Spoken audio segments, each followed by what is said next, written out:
TGS Chronicles, excerpts from Harborough, The Finding of Sam Holbert by Tyrone G. Sawyer. On sale now in paperback and Kindle and hardcover at Amazon.com. He that findeth his life shall lose it, and he that loseth his life for my sake shall find it. Matthew 10:39, King James Bible, Episode 2, From Whence He Came. The turmoil surrounding Sam Holbert's birth in the sleepy settlement of Dunmore Town, Harbour Island, on 9th January 1956, would be remembered for a long time. Sam nodded off like newborn babies do, unashamed, blissful, oblivious, after all the ruckus that he caused, to take his first nap after exiting his mother's womb. He would not understand until much later how small a community he was born into, and how closely knitted it was. His baby's instincts let him know that he was safe. He felt the near presence of his mother lying in bed, who just fed him, and that of his grandmother who was hovering nearby. Elizabeth lay there, sated. Her labour resulting in Sam's birth had taken her far beyond any threshold of pain that she could possibly bear. Bear it she did, endure it she did. She began to think about what lay ahead, for her newborn son, Sam, and for herself. There was no difference between the two. Lying there, so many thoughts converged in her mind and her heart. Like meeting Sam's father a few months earlier, on her visit to Bimini to spend time with her grandparents. Like the story of how her parents' marriage almost did not take place, a cautionary tale it was, which had become more romanticized in the retelling. Samuel Johnson, Sam's grandfather, was the young, newly appointed Out Island Commissioner. Bimini was his first Out Island assignment. The Commissioner was the highest administrative officer on each island, to whom all others went to arbitrate disputes. He was called upon to administer the law fairly. He was feared and respected. The government rotated commissioners between various island assignments every 3 years. Samuel knew that his time in Bimini would be limited. Bimini was a plum assignment. Economic conditions in the Bahamas were tough at the time, but Bimini was located just 50 miles away from Miami, which made it a very attractive getaway for high-income U.S. residents seeking a fishing or boating excursion. Also, Cat Cay, a very exclusive enclave for the very rich and famous, had just begun to hit its stride. Cat Cay was a mere 10 miles away from Bimini, which caused many Bahamians who resided on other islands to migrate to Bimini and Cat Cay in search of employment. The Commissioner's authority extended to Bimini and Cat Cay. When Samuel Johnson met Ruth Rolle, youngest daughter of Bimini community leader and stalwart Sonny Rolle, at Our Lady and St. Stephen Anglican Church, he was smitten, suddenly and unexpectedly, paralyzed by her beauty. "Hello," Ruth greeted him with an open smile one Sunday while serving him coffee and cake after Mass. Samuel did not respond right away. He could not find the words. "Oh, I see, the cat got your tongue, eh?" she teased. They both burst out laughing, at her candor, and at the unerring accuracy of her observation. He looked at her and smiled, with relief and appreciation. Nobody had spoken to him like that before, certainly not since his recent arrival in Bimini. So openly, so free of guile, like he was a person, not like he was the Commissioner. It caused the walls of his heart to open up. He felt something that he had never felt before. Most people were either overly fawning or a little frightened when they talked to him. Clearly, Ruth Rolle was neither. "I'm going to marry you one day," he blurted clumsily before he could hold the thought back. That approach was so unlike him, it seemed providential. "What did I just do?" he asked himself. Samuel was trapped in a zone of correctness that he could not escape. That realization unnerved him. This young lady would be well within her rights to publicly upbraid me for being too forward. He had begun to feel a little out of his depth, but when he looked up, he found Ruth appraising him calmly, with a level gaze. "Well, if you plan to marry me, you better get to know me first. she admonished gently with a challenging smile. And thus began their courtship. Samuel courted Ruth with ardor and with zeal. He did so like a gentleman, which was the only way he knew. This caused amused appreciation on the part of Ruth's neighbors, light teasing from her older sisters, silent, grudging observation from her father, and healthy appreciation from her mother. They all tried, but failed, to reconcile the image of the stern commissioner who they encountered every day at his office with the earnest, light-headed, vanquished lover who Ruth Rolle had twirling around her little finger. It was a sight to see. On that small island, it was the favorite topic of conversation. Samuel did not mind what anybody thought or what they said. He loved Ruth with his whole heart. If he looked, he too would have noticed the changes in himself, but Samuel Johnson was not prone to introspection. He brought Ruth flowers, often, at every opportunity. He did not need a special occasion.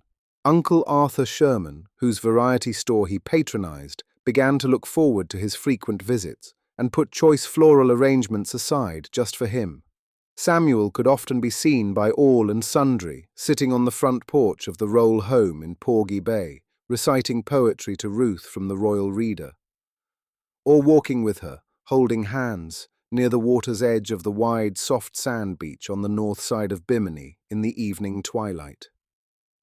Over a year, Samuel's love for Ruth deepened, beyond anything that he could have possibly imagined. He was gallant, he was respectful. He wanted Ruth to be his, but he wanted to protect her honor. He would move forward in the right way. He saw no need to delay. The only thing left to do was to propose, to ask her parents for her hand in marriage. On that day, Samuel wore his best double-breasted dark grey worsted wool suit. Although he was the commissioner, who ostensibly wielded the most power on the island, he had never been so nervous in his life. He had reason to be nervous. Sonny Rolle, Ruth's father, was no slouch.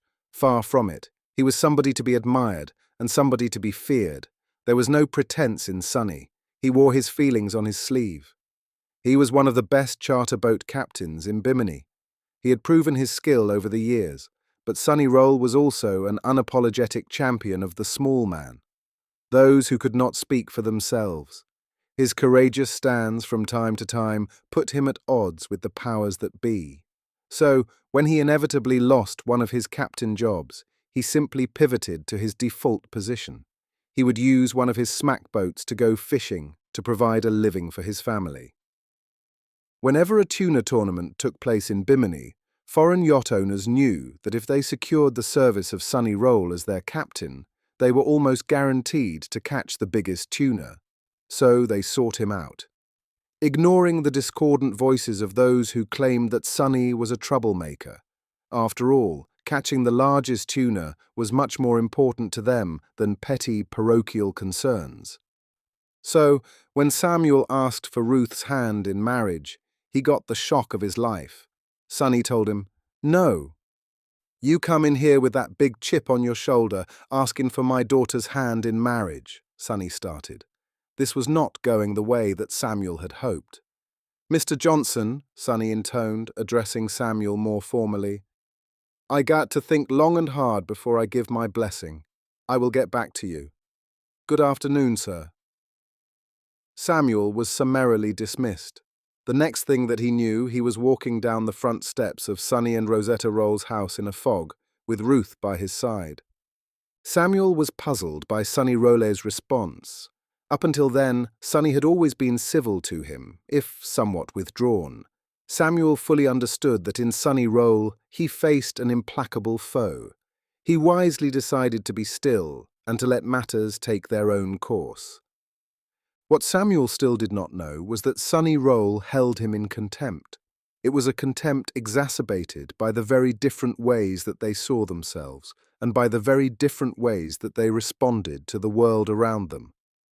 Sonny lived an often frustrating but very satisfactory existence. He fought the status quo, a colonial existence where the black man was marginalized. His voice was a loud voice for change. He was an unbridled champion for the downtrodden. He only knew one way to respond. He found it difficult to understand how Samuel could justify his lack of social activism. "If I had his education," Sonny said with yearning, "imagine what I could do to make life better for the poor black Bahamian." Men like Samuel Johnson, in Sonny's view, helped to perpetrate a system of injustice by conforming to it, rather than changing it from its very root. He had a chance to express his outrage, and he used the occasion of Samuel's wedding proposal to do just that in a misdirected way. When Sonny came home that evening from his daily sojourn to Hemingway's bar, his wife Rosetta pounced on him mercilessly. She was not pleased, but she did not want to question Sonny's decision in Samuel's presence earlier that day. "I pity you, Sonny Johnson," she started as soon as he opened the front door. She knew how stubborn Sonny was. She knew that to wait before confronting him would only make him more stubborn. And she knew something else. The only way to get him to change his mind was to shock him to his very core, because he was prepared to sacrifice their daughter's chance at happiness on the altar of his pride. "Now, woman," he snarled, slurring slightly, "get off my back.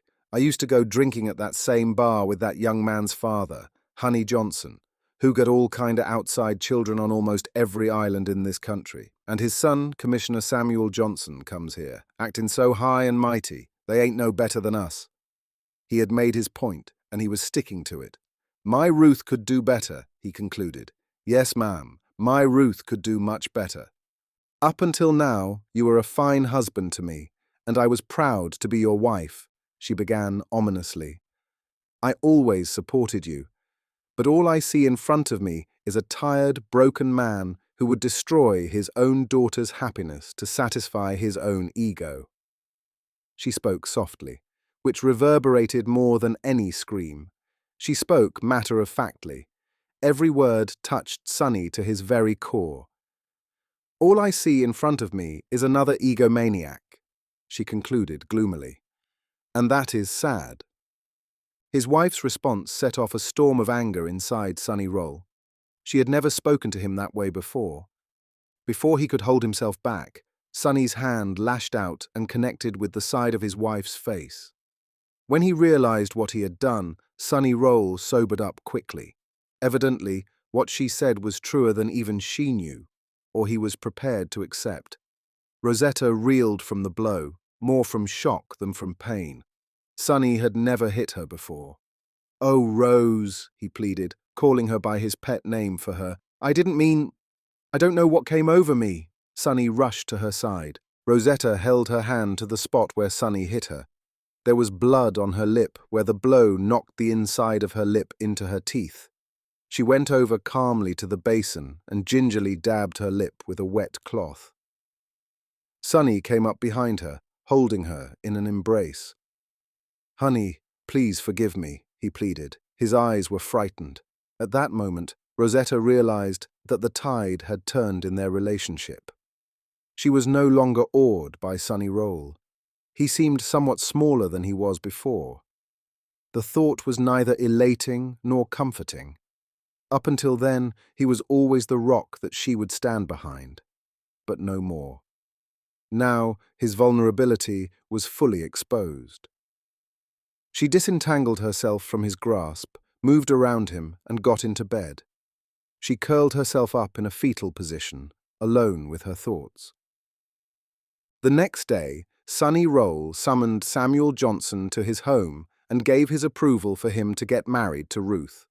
It was a clear day. It was a beautiful day. There was no hint of the turmoil that had taken place in the Rolle household the night before. Samuel was overcome with joy. "Thank you, Mr. and Mrs. Rolle," he stated with conviction. "I will never give you any reason to doubt your decision." He shook Sonny's hand, and he gave Rosetta a big hug. Rosetta Rolle did not offer one word of explanation, nor did Sonny, who was chastened by the events of the night before. But one thing she knew: her daughter, Ruth, would have a fair chance at happiness. Lying in that bed, having given birth to Sam, Elizabeth thought about a life, hers, that almost never was. Due to the courageous outreach of her grandmother, Rosetta Rolle, she thanked God for Rosetta. She thanked God for her mother, Ruth, and she thanked God for the gift of her newborn son, Sam Holbert. Harborough, The Finding of Sam Holbert by Tyrone G. Sawyer. On sale now in paperback and Kindle and hardcover at Amazon.com.